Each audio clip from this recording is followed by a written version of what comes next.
Chapel doors crashed open mid-vow. My groom dropped my hands and grabbed his jacket. He was leaving. This time I had learned how to play the victim. Arabella, she's in trouble. I have to go, he said, his voice urgent, his eyes devoid of a single shred of guilt for the woman he was about to leave at the altar. A hush fell over the cathedral. Every guest, every powerful figure from the city's underworld, turned to stare. In my last life, this was the moment I stopped him, forcing him to finish the wedding. Isla died in childbirth, along with their son. He never even got to say goodbye. For that, he hated me. He locked me away in a gilded cage, a sunless villa where I became his prisoner. And when it was my turn to give birth, he smiled and told the doctors to remove a bullet from one of his men first, leaving me to bleed out on a cold operating table. This life, I would make sure everyone knew that the Vances had betrayed me first. This life, Lucian Vance would pay for his choice. Mr. Vance, it's an emergency. Miss Isla is in labor and the doctors say it's a difficult birth. They said you have to come now. A young woman with a perfectly made-up face burst into the ceremony, interrupting us. She fell to her knees, tears streaming down her face. Mr. Vance, please, you have to save Miss Isla. She's carrying your child. I ripped the veil from my head. Lucian, who is Isla? And why is she saying she's pregnant with your child? I let my voice tremble, my face a mask of shock and devastation. The guests immediately turned their sympathetic gazes upon me. The whispers started again. Poor Arabella. Her wedding isn't even over and her husband's mistress is giving birth. Lucian shot me an impatient look. Arabella, it's my child. I can't let her die. I'll explain later. He turned to leave again. Wait.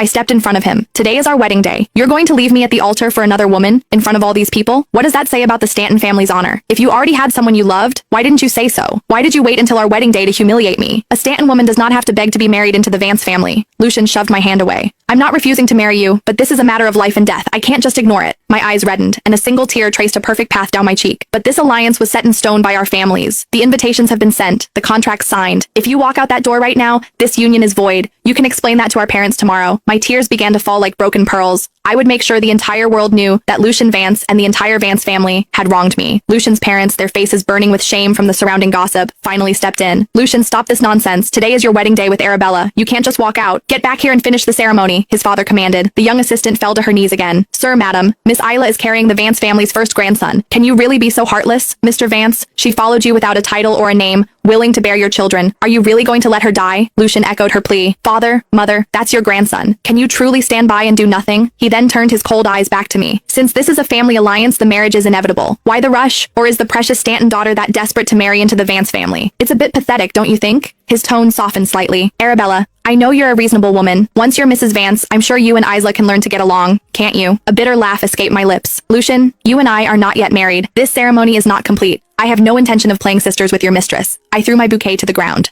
If you insist on saving her, I won't stop you. But the alliance between our families cannot be jeopardized.